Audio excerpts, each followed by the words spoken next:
이 시간에는 우리가 견고함과 완고한가, 여러분의 심령이 견고하십니까? 완고하십니까? 이 제목을 가지고 말씀을 함께 나누도록 하겠습니다. 여러분, 믿음이 뭐라고 생각하십니까? 여러분이 생각하는 믿음은 어떤 겁니까? 우리가 쉽게 말할 수 있는 것은 예수를 나의 구세주로 믿는 게 믿음이다, 이렇게 생각할 수 있지요. 맞습니까? 나의 구세주로 믿는 게 믿음 맞지요? 그럼 구세주로 믿는다는 것은 뭡니까? 내 대신 죄를 지시고 십자가에 달리셨다는 것을 믿는 겁니까? 그럴 수 있죠. 이것을 믿지 못하면, 예수님이 내 죄를 대신해서 십자가에 지셨다라는 사실을 믿지 못하면, 이건 구원의 문조차 열리지 않는 거예요. 구원의 문을 열기 위해서는 십자가에서 나를 위해 죽으신 예수 그리스도, 그분이 내 구세주다, 그걸 믿어야 되죠. 자, 그렇다면 십자가에 달려 내 죄를 용서해 주셨다는 걸 믿는 것만으로 우리가 예수를 믿는 걸까요? 요게 이제 한번 생각해 봐야 돼요. 그냥 예수님이 나를 위해 십자가에 달려 죽으셨구나, 구세주다, 이게 내 믿음의 전부냐? 그렇지 않다는 거예요. 오늘 우리는 이 믿음이라는 것에 대해서 좀 더 깊은 고민이 필요합니다. 왜냐하면 우리가 사는 이 세상은 예수 믿는 자로서의 이 복을 누리지 못하게 만드는 너무 많은 장애물들이 있다 이거죠. 예수를 믿는다는 것은 단순히 십자가 사건을 믿는 것만 얘기하는 게 아니에요. 그것은 믿음의 문을 여는 시작점일 뿐입니다. 그 다음부터는 믿음의 삶이 펼쳐져야 되는 거예요. 이게 중요한 겁니다. 즉, 예수를 믿는 건 뭐냐? 예수 믿는 삶을 사는 겁니다. 그게 예수 믿는 거예요. 날 위해 십자가에 달리신 분이 내 삶의 주인이다라는 것을 믿는 거예요. 그리고 그 믿음은 주인 되신 예수님이 내 삶을 날마다 다스리도록 순종하는 것까지 나아가는 것입니다. 내가 사나 죽으나 예수님의 기쁨이 될 만한 것들로 내 삶을 채워가는 것이죠. 근데 이런 말을 하면 요즘 사람들은 좀 불편하게 생각합니다. 여기 계신 분들이 다 신앙이 좋아서 뭐 당연한 거 아닌가, 이런 생각이 들 수 있지만, 예수를 안 믿는 자들이라든가 아직 신앙이 어린 분들은 굉장히 불편할 수가 있어요. 시대가 어느 시대인데 무슨 주인과 종의 관계를 만드냐, 뭔가 노예라니, 종이라니, 이 불편해요. 우리가 살고 있는 이 포스트 시대는 철저히 내 중심의 시대입니다. 철저히 개인주의, 이기주의, 내가 최고입니다. 내가 내 인생의 주인이고 만물의 주인이라고 얘기해요. 그런데 여러분, 우리가 현실을 정확하게 분석할 수 있어야 됩니다. 내가 최고라고 나를 세상의 중심으로 생각하며 살라는 이 말은요, 마귀의 속삭임일 뿐이에요. 속임수입니다. 실상은 우리는 내가 원하는 것들의 종노릇하며 살게 돼 있어요. 내가 원하는 것들의 노예 노릇하며 살게 돼 있어요. 돈을 주인 삼아서 그 돈에 종된 사람, 노예된 사람이 얼마나 많습니까? 우리 보잖아요. 돈 때문에 가족도 신앙도 건강도 다 잃어버리는 사람들 얼마나 많습니까? 쾌락의 종노릇하면 어떻게 됩니까? 내 감정적인 만족 쾌락을 위해서, 내 이기적인 쾌락을 위해서 얼마나 많은 사람을 도구로 삼아버립니까? 요즘 그 무슨 한창 요즘 그 뉴스에 나오는 그 무슨 양 회장, 그죠? 직원들한테 마약 유도 피게 막 시키잖아요. 자기 아내한테도 막 그런 거 시키고, 다 도구로 삼는 거예요. 그러다 결국은 그 쾌락에 질질 끌려다니는 것이죠. 내가 통제하는 것이 아니고 그것들에게 통제당하는 겁니다. 흔히 말하는 일체의 모든 중독이 바로 나를 종으로 붙잡아서 비참한 현실을 살게 해요. 술에 중독되면 술의 노예가 되는 거예요. 담배 중독되면 담배 노예 되는 거예요. 성에 중독되면 성 노예가 되는 거예요. 게임에 중독되면 게임의 노예가 되는 거예요. 스마트폰 중독되면 스마트폰의 노예가 되는 거예요. 없으면 덜덜 떨잖아요. 불안해가지고. 이게 요즘 우리 아이들만의 일이 아닙니다. 장년들도 그래요. 장년들도. 특히 이 스마트폰 중독.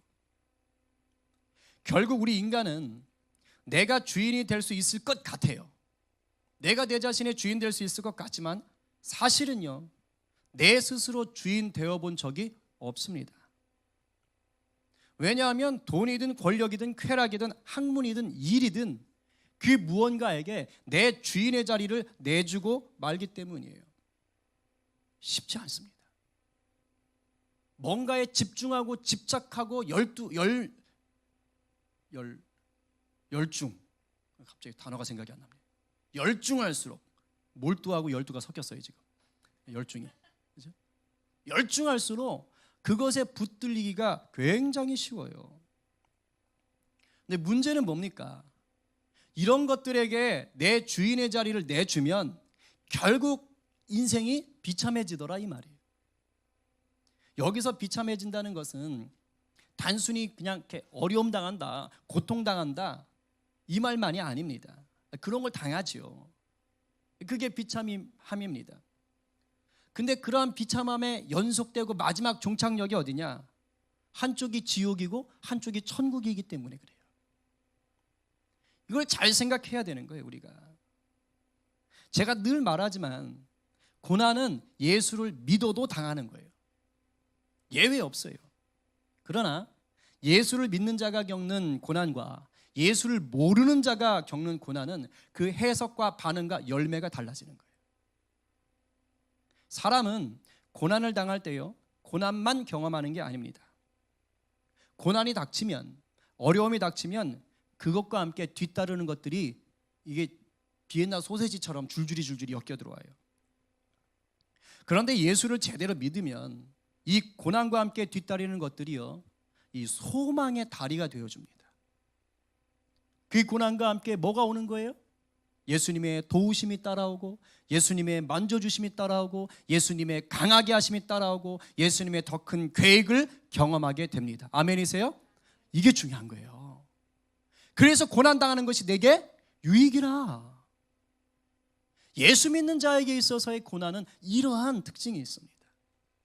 물론 때로는 아주 극심한 고난 속에서 육신의 목숨이 끊어지는 슬픔을 당할 때도 있어요. 그러나 영적인 면에서 보면 그러한 일을 경험할 때는 슬프지만 예수를 삶의 온전한 주인으로 삼았던 진짜 성도였다면 육신의 목숨이 끊어지는 순간 어떻게 될까요? 영생의 면류관을 쓰는 거예요. 영적으로 보면 그래요. 그러나 예수를 모르면 어떻게 됩니까? 고난을 당할 때 온갖 부정적인 것들이 함께 뒤따라와요. 의심과 낙담과 분노와 저주와 폭력과 살인과 자살과 같은 것들이죠. 물론 예수를 믿어도 고난 당하면 막 분노 일어나고 합니다. 근데 그 해석이 자꾸 바뀔 수 있다는 것이죠. 근데 여기서 제가 예수를 모르면이라는 말을 좀 새겨 들으셔야 돼요. 이 말은 불신자만 얘기하는 게 아니에요. 예수를 믿는다고 하지만 사실은 믿지 않는 자들도 해당돼요. 교회는 나와 있지만 아직 예수님을 구주로 영접하지 못한 자들도 해당되는 거예요. 아직 가짜들이죠. 저는 그렇게 표현하고 싶어요. 아직 가짜들. 그리고 아직 어린아이 같은 미성숙한 신앙을 가진 자들. 이들은 회복되어져야 될 자들이죠. 여기 계신 분들은 일단 불신자들은 아닙니다. 그래도 교회를 다니고 예수를 믿는다는 사람들이에요. 그렇기 때문에 두 부류로 나뉠 거예요. 첫 번째는 교회는 나오지만 안타깝게도 아직 예수님을 진정한 구주로 영접하지 못한 분들. 두 번째는 아직 신앙이 어려서 성장하고 있는 분들. 첫 번째가 아니라면 다 두 번째일 거예요. 저조차도.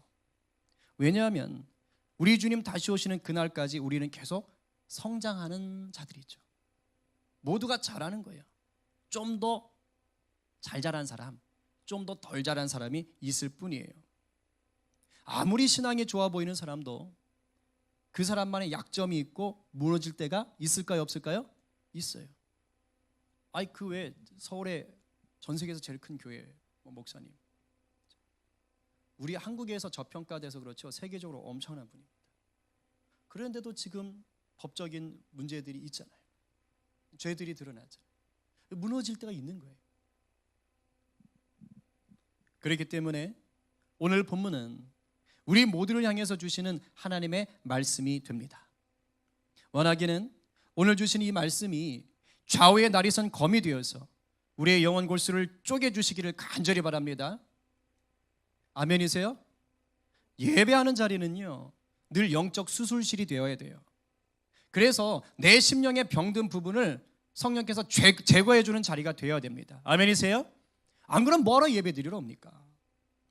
오늘도 성령님께서 이 말씀의 검으로 우리의 모든 죄된 것들과 연약한 것들을 치료하시고 회복해 주시기를 축원합니다.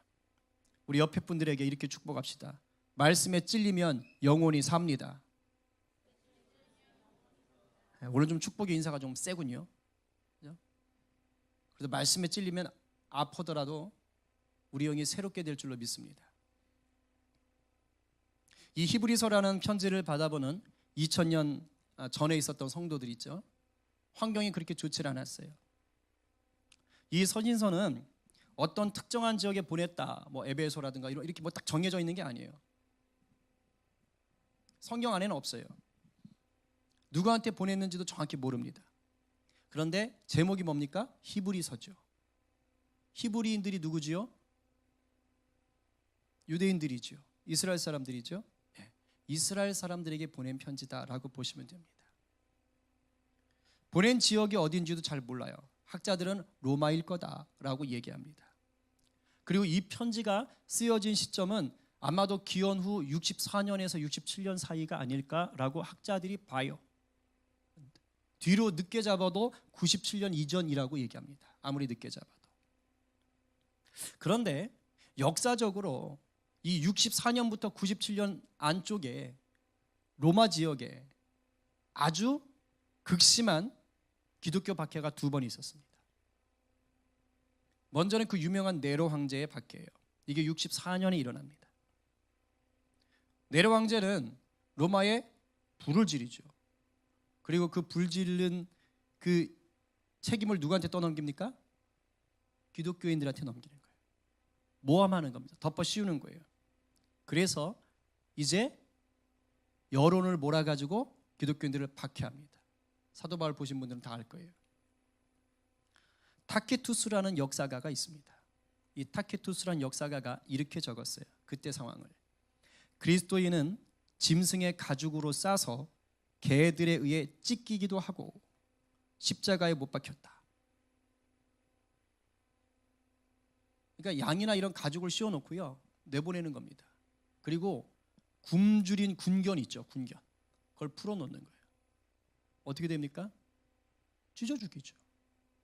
그런 박해 당하는 거예요. 혹은 화형이 되어 해진 후 밤을 밝히는 일에 이용되기도 하였다. 저도 사도 바울 영화 보고 왔는데 거기 보니까 살아있는 그리스도인들을 잡아가지고 장대에 매달아 놓고 묶어놓고 거기다 이제 석청 같은 거 발라놓은 다음에 불 붙이는 장면이 나와요. 그럼 비명을 지르면서 그 자리에서 죽어가는 겁니다. 그냥 횃불이 되는 거예요. 인간 횃불이 되는 거예요. 그런 일이 실제로 일어났다는 거예요. 실제로. 상상해 가십니까? 우리 살짝 불에만 대해도 아프잖아요. 태워 죽이는 거예요. 그리고 81년부터 96년 사이에 이 네로 황제의 버금가는 또 박해자가 나와요. 도미티안 황제라고. 이 사람은 자기를 신으로 만들어버립니다. 우상화 작업을 해요. 자기를 보고 주님이라고 부르라고 합니다. 예수 믿는 사람들이 불러요, 안 불러요? 안 부르지요. 그래서 박해가 또 시작되는 거예요. 유세비우스라는 역사가는 네로와 똑같은, 그보다 더 심한 박해를 저질렀다라고 얘기합니다. 지금 이 편지를 받아보는 자들이 바로 뭐예요? 이러한 박해를 당한 자들이에요. 이런 사람들을 향해서 편지를 쓴 겁니다. 그런데 잘 들으세요. 그런데 이 편지를 받아볼 때는 그런 박해를 받던 시기가 아니고 그 박해를 겪고 난 뒤인 것 같아요. 이게 중요해요. 박해를 받을 때가 아니라 박해를 어느 정도 경험한 뒤에. 왜 그러느냐? 히브리서 뒤에 보면 그렇게 써 있어요. 10장 32절부터 36절. 우리 성경을 좀 찾아볼까요? 363쪽. 여러분들 성경 363쪽. 스크린 안 띄웁니다. 10장 32절 36절. 찾았습니까? 한 목소리로. 히브리서 10장 32절부터 36절까지 363쪽일 것 같아요. 자, 다 함께 전날에. 자, 시작. 전날에 너희가 빛을 받은 후에 고난의 큰 싸움을 견디어낸 것을 생각하라. 혹은 비방과 환난으로서 사람에게 구경거리가 되고 혹은 이런 형편에 있는 자들과 사귀는 자가 되었으니 너희가 갇힌 자를 동정하고 너희 소유를 빼앗기는 것도 기쁘게 당한 것은 더 낫고 영구한 소유가 있는 줄 알미라. 그러므로 너희 담대함을 버리지 말라. 이것이 큰 상을 얻게 하느니라. 너희에게 인내가 필요함은 너희가 하나님의 뜻을 행한 후에 약속하신 것을 받기 위함이라. 아멘. 32절에 뭐라 그럽니까? 전날에 너희가 빛을 받은 후에 고난의 큰 싸움을 견디어낸 것을 생각해라. 무슨 말이에요? 큰 믿음의 싸움을 겪어놨다는 거예요. 예수 믿고 나서 엄청난 박해를 경험하고 났다는 거예요. 그때를 좀 기억하라는 겁니다. 물론 그렇다고 해서 지금 환경이 좋아졌느냐? 그건 아니에요. 여전히 이 사람들이 살던 시대에는 신앙생활하기에 벅찬 시대였습니다. 수많은 위험과 유혹이 도사리고 있어요. 네로 황제 때를 경험했던지 도미티안을 경험했든지 그 밖의 이유가 편하지는 않다고요. 그래서 지금 이 편지를 받는 성도들 안에 또 다른 고난이 닥친 겁니다. 그건 뭐냐? 심각한 박해가 아니라 박해 후에 찾아온 흔들리는 믿음이에요. 지금 믿음이 흔들리는 겁니다. 히브리서 전체를 쫙 읽어보세요. 믿음장이 11장이지만 전체적으로 믿음에 대해서 계속 얘기합니다. 수치와 죽임을 견디는 박해를 받으면서도 처음에 이 사람들은 영원한 상급이 있다는 걸 믿고 버텼어요. 이제 곧 예수님이 오신다는 그 말씀을 붙잡고 버텼던 겁니다. 그런데 문제가 뭐예요? 박해가 끝났는데 여전히 환경이 어려운 거예요. 정작 힘들 때는 막 버티는 겁니다.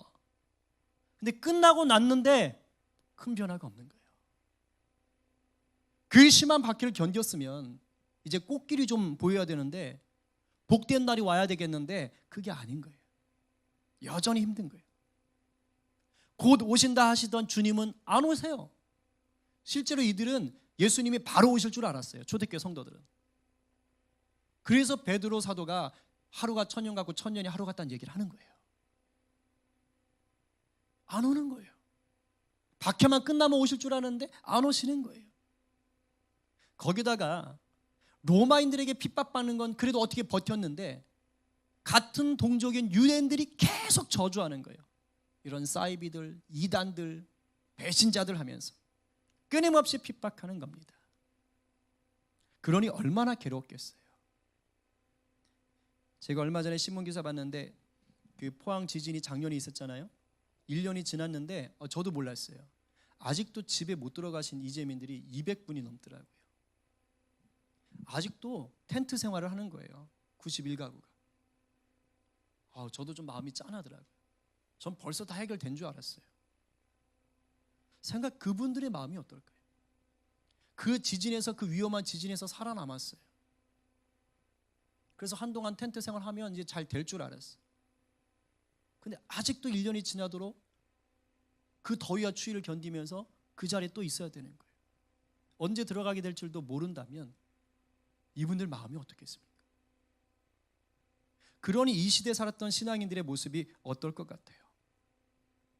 그렇습니다. 여러분, 믿음의 큰 싸움을 견디고 났는데도 불구하고요, 우리 가운데 계속해서 영적인 여진이 닥쳐오잖아요. 그럼 마음이 힘들어져요. 시험 듭니다. 마음에 의심이 일어나기 시작해요. 이 히브리서를 받아보던 성도들이 그랬어요. 약속의 말씀이 점점 희미해지는 겁니다. 교회 안팎에서 들리는 이 유혹들이 솔깃하게 들리는 거예요. 타협해라. 황제를 신이라고 얘기하고 편하게 살아라. 이런 얘기들이 들리기 시작하는 겁니다.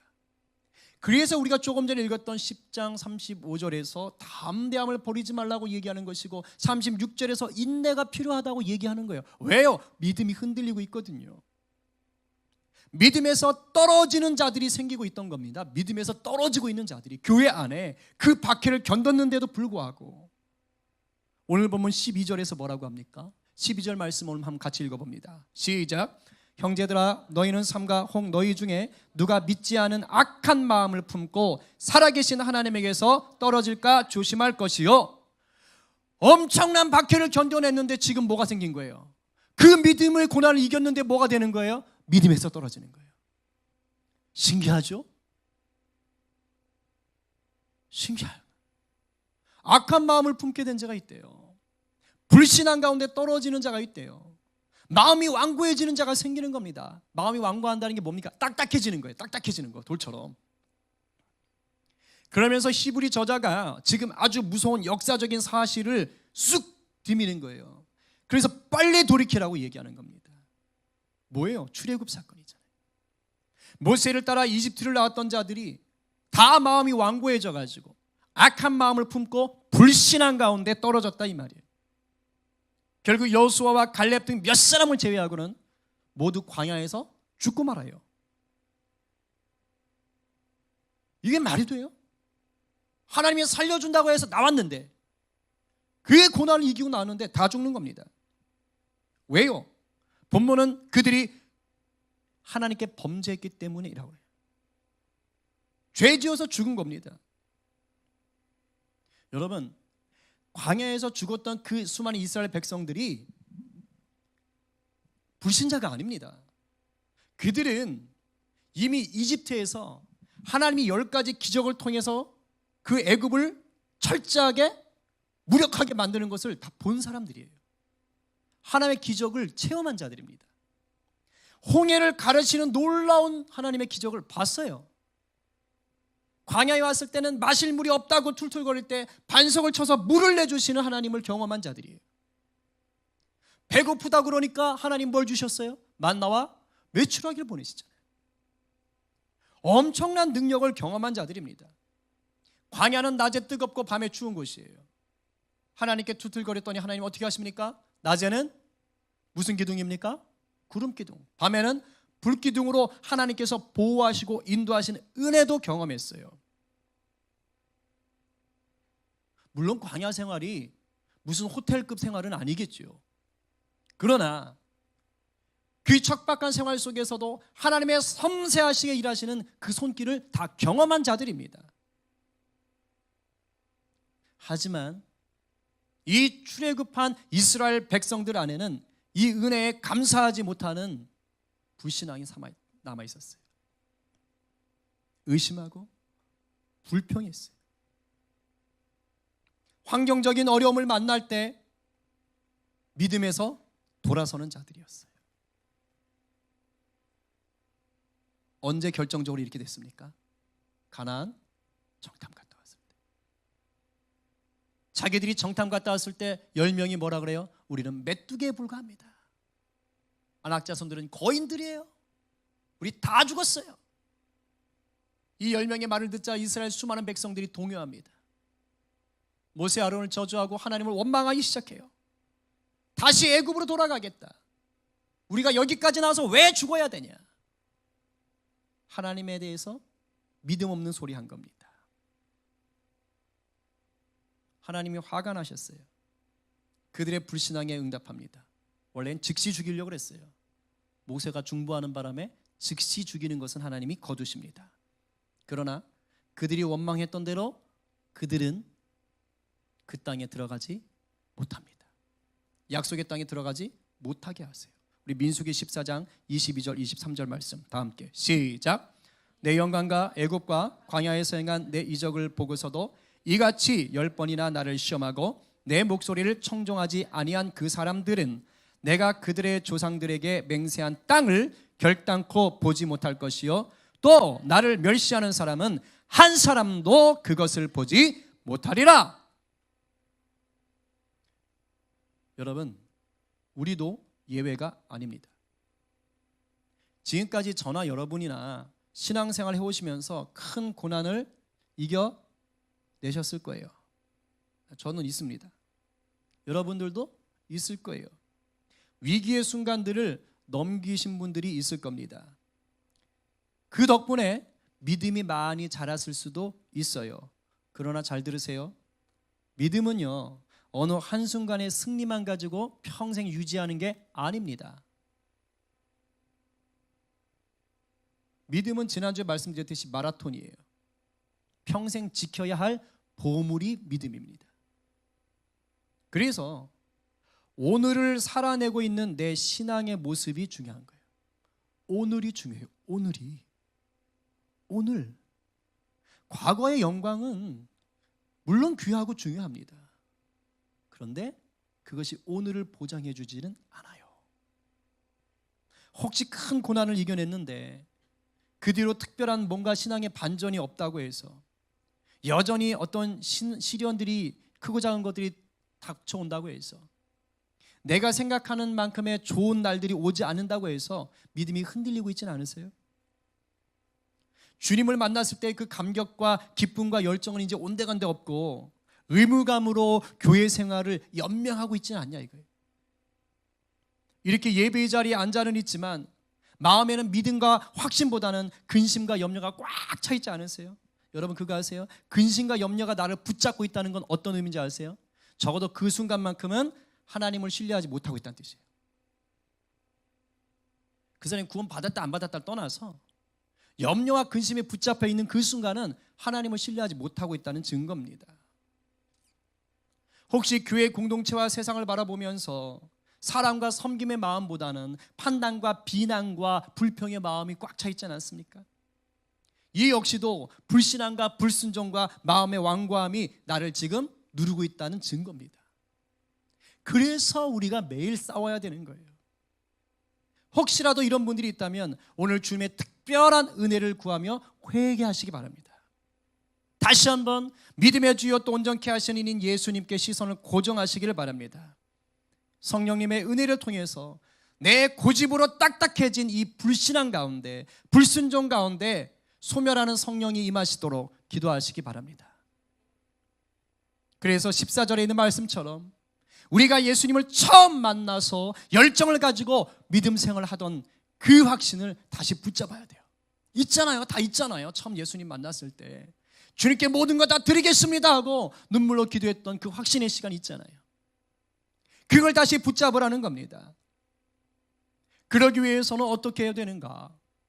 오늘 본문에 보니까 우리가 믿음에서 떨어지지 않도록 돕는 하나의 방법을 알려줘요. 여러 가지 방법이 있겠지만 오늘 본문은 이 하나를 얘기하고 있어요. 13절 말씀입니다. 같이 한번 읽어봅니다. 시작. 오직 오늘이라 일컫는 동안에 매일 피차 권면하여 너희 중에 누구든지 죄의 유혹으로 완고하게 되지 않도록 하라.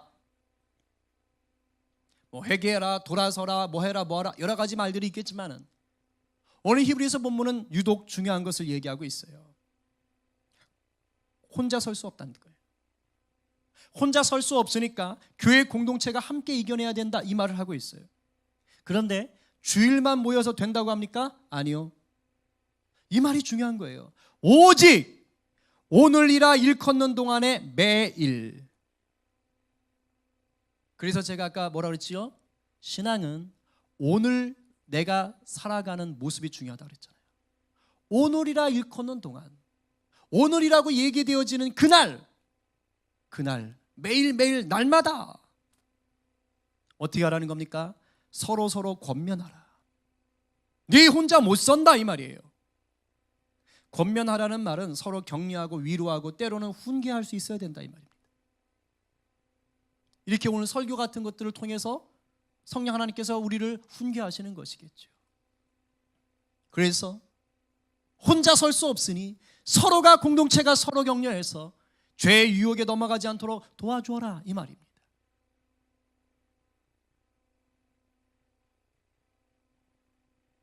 우리가 매일 만나야 됩니까? 만나면 좋지요. 근데 현실적으로는 어렵잖아요. 그럼 어떻게 해야 되는 거예요? 이 말씀대로 가려면 중보기도 하는 거예요. 매일 우리 교회가 기도 제목 적어서 나눠주잖아요. 아직 인원이 적으니까 이렇게 할 수 있는 특권이라도 누리는 겁니다. 많아지면 그렇게 해도 쉽지 않아요. 여러분 그거 보십니까? 보고 기도하세요. 오늘 이것을 지키기에 그것처럼 좋은 게 어디 있어요? 우리 매월 기도짝도 뽑잖아요. 누구 뽑으셨는지 혹시 이달 누군지 아세요? 혹시 주머니 넣어놓고 아직 못 빼보신 거 아니에요? 얼마나 좋습니까? 우선은 그걸 기초로 해서 날마다 기도해 줄 수 있습니다. 그것이 큰 격려가 되고 영적인 방패가 되어줄 수 있어요. 그리고 이렇게 화목임재 기도나 베델 또 금요일에 이렇게 교회 나왔을 때, 주일에 교회 나왔을 때 그때 공동체를 위해서 열심히 기도하는 겁니다. 여러분 합심해서 기도하는 자리에는 성령의 역사가 큰 줄로 믿으시기 바랍니다. 그러니까 나오는 거예요. 믿으셔야 돼요. 합력해서 기도하는 자리에는 반드시 성령이 일하십니다. 믿음이 약해진 자들이 그것을 통해서 힘을 얻어요. 그리고요, 셀 모임 그냥 하는 거 아닙니다. 셀 모임 통해서 하나님이 일을 하세요.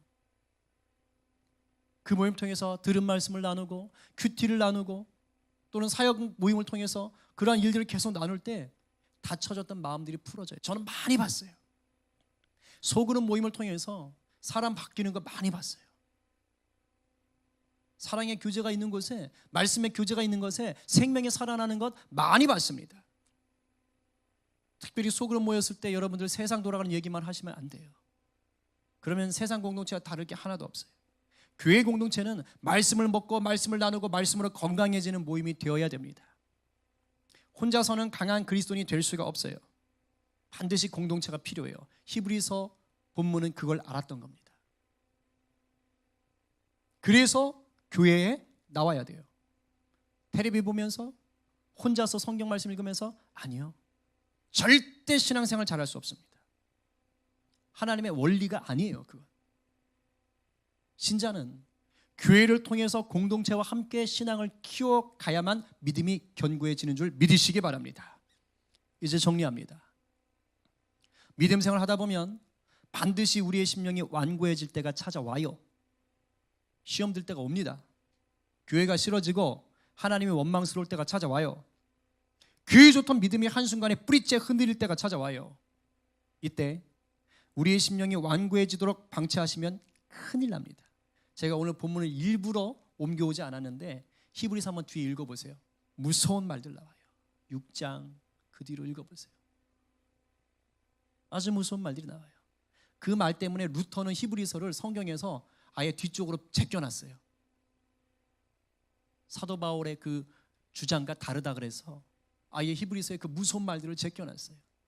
믿음에서 떨어질 수 있다는 말 때문에. 절대 완고한 대로 방치하면 안 돼요. 완고하면 광야에서 죽어요. 완고하면 약속의 땅에 못 들어갑니다. 그럴수록 믿음이 견고해져야 광야를 벗어나 가나안으로 들어갑니다. 그러기 위해서는 혼자서는 절대 못 섭니다. 하나님께서 허락하신 공동체와 함께 서야 돼요. 날마다 말씀 안에서 서로를 위해 중보하고 격려하시기 바랍니다. 이렇게 기도하는 지체들이 있는 자리에 막 나와서 함께 부르짖어 기도하셔야 돼요. 셀에 주직 모임이라든가 기도 모임이 안 나는 분들이 있으면 계속 좀 찔리셔야 돼요. 기도하자. 기도하자. 하다 보면 강해집니다. 그럴 때 우리가 날마다 이기며 감사하며 평강을 누리게 될 줄로 믿습니다. 오늘 우리 모두에게 이 믿음의 도전과 기쁨이 넘치길 간절히 축원합니다.